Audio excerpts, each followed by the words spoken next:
안녕하세요. 독서지도사 특강을 진행할 이승화 강사입니다. 이번 시간은 진로 독서에 대해서 알아보도록 하겠습니다. 네, 간단한 제 소개이고요. 저는 현재 국어 독서 프로그램을 개발하고 있고 세 권의 책을 썼습니다. 네, 이번 시간에 배울 내용인데요.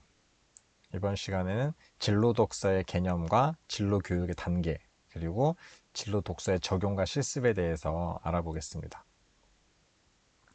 네, 진로는 우선 개인이 삶에서 갖는 일, 직업의 총체라고 할 수 있는데요.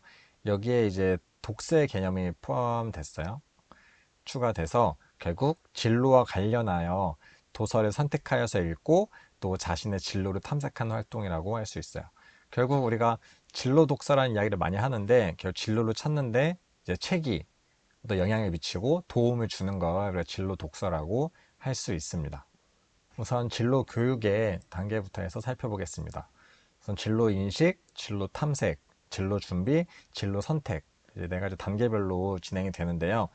진로 인식 단계에서는 일의 세계, 우리가 살아가면서 세상에서 많은 일들이 벌어지고 그 일들을 통해서 세계가 돌아가고 이런 것에 대한 일의 필요성에 대한 인식부터 해서 스스로 나에 대한 장점과 단점, 흥미와 이제 특징 이런 것들 통해서 자기 인식하는 단계고요. 또 진로 탐색에서는 다양한 직업에 대해서 알아보는 거예요. 우리 지금 사회에서 수많은 직업들이 생기고 사라지고 있잖아요. 그런 현상과 합쳐서 어떠한 직업들이 있는지 그런 것들을 이제 알아보는 활동이고, 진로 준비에서는 어, 여러 가지 이제 다양한 일들이 있는데 그 일이 나에게 만약에 좀 관심이 생겼다라고 했을 때 그 직업 그리고 진로 그 일을 하는데 어떠한 지식이 필요한지, 뭐 어떠한 자격 과정이 있어야 되는지, 어떤 과정을 거치면 그 일을 얻을 수 있는지, 그러면 자연스러운 지식과 기능을 내가 습득하는 그런 진로 준비 단계. 그리고 마지막으로 내가 직장이나 아니면 창업을 하든지 여러 가지 그 직업을 선택할 수 있는 최종 단계에 왔어요. 그리고 이 선택은 이제 한 번 하면 끝나는 게 아니라 내가 직업을 선택한 이후에도 계속 고민하고 우리가 이직을 통해서건 뭐 재창업을 통해서건 계속 바뀔 수 있는 요소들이에요. 그래서 진로 선택은 재선택으로 계속 이어지기도 합니다. 그리고 선택할 때마다, 그러니까 재선택의 과정마다 이 인식하고 탐색하고 준비하는 단계는 같이 반복될 수도 있어요. 그래서 그 진로에 대한 이 네 단계의 교육을 바탕으로 해서 진로 독서를 알아보도록 하겠습니다. 그래서 여기서의 진로의 이제 독서를 접목해서 볼 건데, 우선 진로 인식 단계에서는 내가 좋아하는 것, 그리고 내가 싫어하는 것, 그리고 내가 잘하는 것, 내가 못하는 것, 그리고 내가 성공했던 경험, 뭐 내가 실패했던 경험, 이런 것들을 바탕으로 스스로에 대해서 알아보는 게 굉장히 중요해요. 그리고 여기다가 이제 책을 통해서 나의 어떤 직업에 대한 가치관을 형성하는 게 굉장히 중요합니다. 어, 왜 이 직업을 선택했어요? 라고 했을 때, 내가 이런 사회에 보람이 되는 일을 하고 싶어요. 이 어떤 책에서 누굴 봤는데 그 사람처럼 멋있는 일을 하고 싶어요. 누군가에게 진정으로 감동을 주는 일을 하고 싶어요. 여러 가지 목적이 생길 수가 있어요. 뭐 일을 하는 가치관, 직업을 갖는 가치관을 책을 통해서 형성하는 것이 굉장히 이제 도움이 되고요. 다음은 진로 탐색에서는 다양한 진로에 대한 관심을 갖고 또 주요 진로에 대해서 정보를 쌓는 것. 그래서 어, 다양한 미디어나 일상생활 속에서 보다 보면 이런 것도 직업이 될 수 있구나, 이런 정보를 쌓는 게 굉장히 중요해요. 그리고 진로에 대한 직간접 경험을 쌓는 거. 그러니까 박람회도 자주 가고, 특히 내가 영화를 보고서 이런 일을 하는 사람도 있구나, 이런 것도 사회 직업이 되는구나 라고 이제 인식을 하는 거죠. 그래서 과거에는 이제 우리가 아는 뭐 쉽게 접하는 뭐 경찰, 의사, 운동선수, 선생님 이런 것들이 직업의 주 요소였다면, 최근에는 웹툰 작가, 뭐 유튜버 이런 식의 이야기도 올라온 것도, 그것도 굉장히 내 주변에서 인식할 수 있는 범위 내에 들어온 것들이에요. 그 외에 내가 어렸을 때부터 전혀 경험해보지 못한 세계에 대한 거는 내 진로 희망의 목록에 넣을 수 없기 때문에 내가 폭이 넓을수록 선택권이 넓어진다고 할 수 있습니다.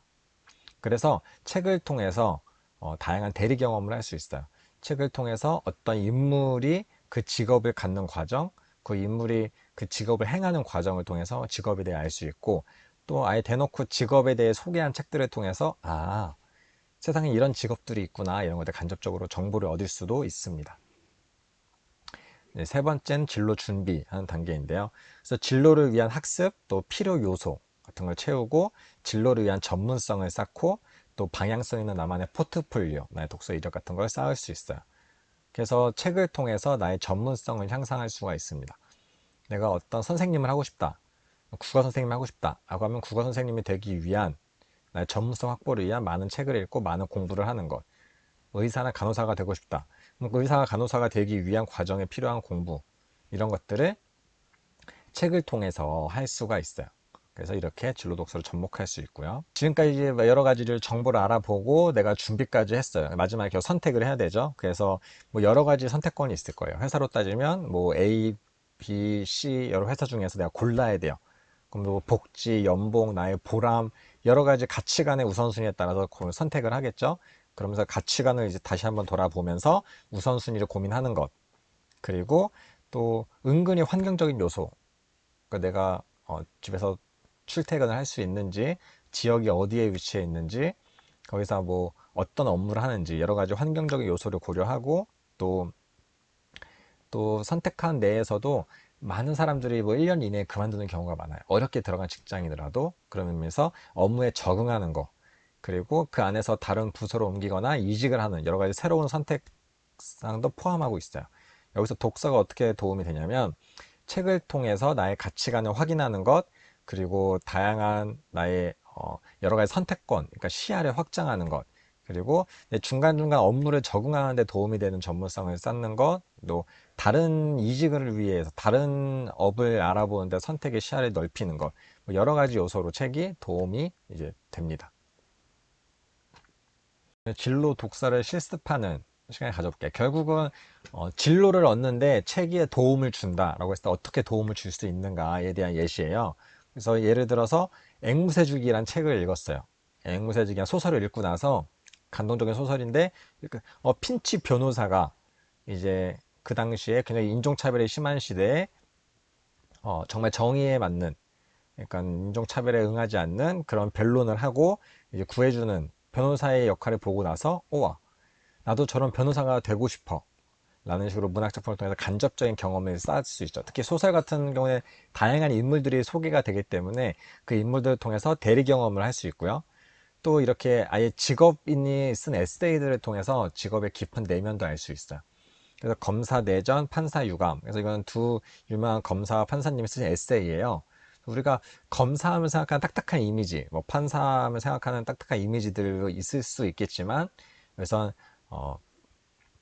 이 검사와 판사님이 자신의 이제 일상과 생각에 대한 에세이를 적은 거예요. 그래서 그 안에는 다양한 검사로서의 에피소드, 판사로서의 에피소드 담겨 있어요. 이런 것들을 이렇게 어렵지 않게 접하면서, 검사란 이런 일을 하고, 이런 식의 마음과 생각 가질 수 있구나.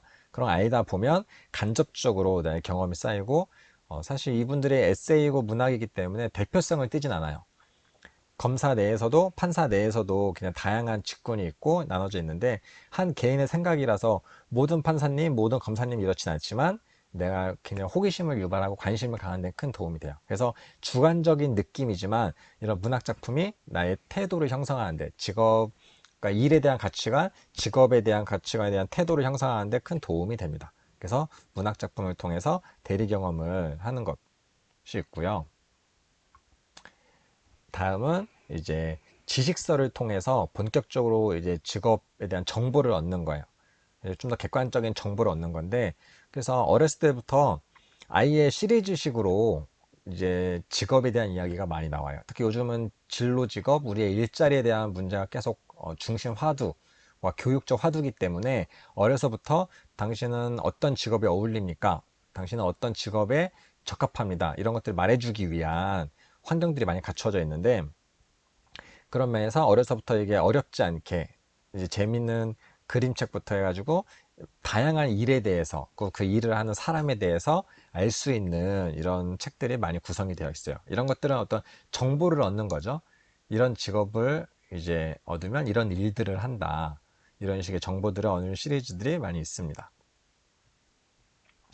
그래서 이제 굉장히 이제 위인전 같은 식으로 옛날 이야기 말고도 요즘은 항상 어, 최신, 어, 최신화가 빨리 돼요. 왜냐하면 시대가 빨리 급변하고 있기 때문에. 여기도 보시면 나는 어떤 직업을 딱 이야기하는 게 아니라 어디서 일할 거야. 연예 기획사에서 일할 거야. 방송국에서 일할 거야. 방송국에서 일하는 사람 굉장히 많죠. 뭐 작가부터 PD부터 여러 가지 촬영 감독부터 여러 가지가 많이 있는데 그런 것들 좀 넓고 최신화된 개념으로 계속 보여주는 책들이 있어서 이런 것들로 해서 정보를 얻는 것이 이제 유익합니다. 다음은 이제 인물설을 통해서 직업에 흥미를 갖는 거예요. 여기 지금 예를 든 거는 정말 최근에 상 받은 봉준호 영화 감독이에요. 그만큼 이제 우리가 위인전이나 인물전이라고 하면 뭐 이순신, 세종대왕부터 옛날 사람들이 떠올리는 경우가 많아요. 막 역사 속에 막 시간의 세례에 화석같이 굳은 분들 막 이런 많은데 요즘은 굉장히 최신의 핫한 인물들도 많이 나오고 있어요. 그래서 봉준호 영화 감독에 대한 이 이야기를 통해서 영화 감독이 이런 일을 하는구나. 영화 감독이 되려면 어떤 과정을 밟아야 되는구나. 이런 것들에 대한 흥미를 가질 수가 있죠. 그래서 봉준호 한 인물이기 때문에 영화 감독에 대한 뭐 대표성을 띌 수는 없어요. 그래서 주관적인 내용도 갖추고 있지만 이제 그 책 이제 책 기획적으로 객관적인 정보를 같이 포함해서 미래 설계를 위한 직업 탐구라는 컨셉에 맞게 기본 봉준호 감독의 에세이나 이제 뭐 인물전과 다르게 직업적인 요소를 같이 포함해서 영화 감독으로 접근하는 이런 책들도 포함되어 있습니다. 그래서 옛날같이 뭐 죽거나 이제 오래되신 분 외에도 유재석 우리 아이들의 인기 많은 이런 사람은 어떤 사람인지 이런 사람을 통해서 이런 사람이 되려면 어떤 과정을 거쳐야 되는지 이렇게 인물전을 통해서 직업에 흥미를 가질 수도 있습니다. 네, 그리고 다양한 직업과 책을 연결하여서 소개해주는 이런 책들도 있어요. 뭐 진로 독서라고 하면 책에 대한 간단한 소개들과 직업을 연결해주고 당신의 관심이 생기면 좀 더 깊이 있게 알아볼 수 있는 다리를 연결해주는 그런 책들이에요. 그래서 좀 넓고 얕은 정보를 담고 있지만 좋은 길잡이가 될 수 있습니다. 그래서 이것도 아는 교수님이 쓴 건데 굉장히 많은 책들에 대한 요약본과 그 책의 인물들의 좀 진로에 맞춰져서 내용들이 담겨 있고 너의 흥미에 맞게 이제 연결해주는 그런 책들이에요. 네, 마지막으로 책과 진로를 직접적으로 연계하는 활동에 대해서 알아보도록 할게요. 우선 책 속에서 소개된 진로 정보를 인지하는 것. 사실 우리가 많은 소설 같은 걸 읽다 보면 그 안에 인물들이 다 직업을 갖고 있어요. 근데 우리가 놓치는 경우가 많죠. 성격 파악을 하고 대사에 집중하고 관계에 집중하느라. 근데 그런 데서 좀 더 직업적인 특성을 의도적으로 찾으려고 노력을 해보는 겁니다. 그래서 진로에 대한 정보. 또 비문학 책 같은 경우는 저자에 대한 정보를 파악하는 것도 되게 재밌어요. 그래서 우리가 많이 놓치기 쉬운데 이 책을 쓴 사람이 어떤 일을 하는 사람인가, 어떤 일을 하는 사람이길래 이런 연구를 하고 이런 책을 썼는가에 대한 정보를 인지하는 게 중요하고요. 다음은 책에서 소개된 진로에 대한 나의 관심도를 파악하는 것. 그러니까 어떤 일을 하는 이야기가 막 나왔을 때 내가 관심을 갖고 우와 재밌겠다 이런 경우도 있고 아 이런 일은 진짜 하기 싫다라고 하는 경우도 있는데 그런 것들을 나의 배경 지식과 나의 삶의 경험과 연결지어서 뭐 책에 있는 의미와 나의 배경 지식을 연결지어서 이런 직업은 좀 더 내가 알아보고 싶은데 라고 해서 좀 더 진로 탐색으로 확장 지을 수가 있죠. 그 세 번째는 해당 진로에 대해서 질문하고 대화하고 토론해보는 시간을 갖는 거예요. 꼭 진로에 대한 직접적인 정보에 대한 책이 아니더라도 소설이나 영화 속에 나오는 직업, 뭐 직업 윤리, 다양한 이제 딜레마적인 상황, 여러 가지 것에 대해서 생각을 많이 해보는 것. 그리고 거기에 대해서 이거 화두로 삼아서 이야기해보는 것이 중요합니다. 네 번째로 진로에 대한 가치 판단. 그리고 스스로죠. 내가 이 일을 얼마큼 좋아하는지, 얼마큼 관심이 생기는지, 얼마큼 흥미도가 생기는지에 대한 것을 자주 하고 내 일상생활에서도 어, 내가 의사에 대한 소설이나 영화를 보고 나서 의사를 접하면 느낌이 굉장히 달라요. 어른도 마찬가지고 의사들이 이제 나오는 드라마를 보고 병원에 가서 그 의사들이 움직이는 걸 보면은 좀 더 공감이 많이 가고 느낌이 다르게 와닿고 경찰들의 일상을 본 이후에 그리고 그런 책을 읽은 이후에 이제 경찰들을 만나는 것 그런 차이가 있는데 그런 나의 가치 판단을 이제 독서에서 그치는 게 아니라 생활까지 접목해서 좀 더 호기심을 갖고 세상을 바라보는 시를 갖는 게 중요하고요. 마지막에 또 해당 진로에 대한 추가적인 학습. 사실 어, 아무리 우리가 책이 다른 미디어에 비해서 그냥 체계적이라고 해도 그래도 우리가 많은 정보를 담는 한계가 있어요. 그 되게 부분적인 내용이 많기 때문에 그걸 바탕으로 다른 검색을 더해서 찾아보는 게 중요하고, 뭐 꼭 책이 아니더라도 다양한 미디어를 융합해서 진로에 대한 호기심을 유발하고 방법을 찾는 것도 중요합니다. 특히 이런 것들은 시대가 빨리 변하는 것에 맞추어서 계속 최신화, 업데이트 하는 것도 중요해요. 과거에 대한 직업에 대한 정보가 또 달라질 수도 있기 때문에 그런 것들을 고려해서 진로 독서 수업을 하면 진로 교육과 독서 교육이 잘 융합된 수업을 진행하실 수 있습니다. 이상으로 이렇게 진로 독서 교육 마치도록 하겠습니다. 감사합니다.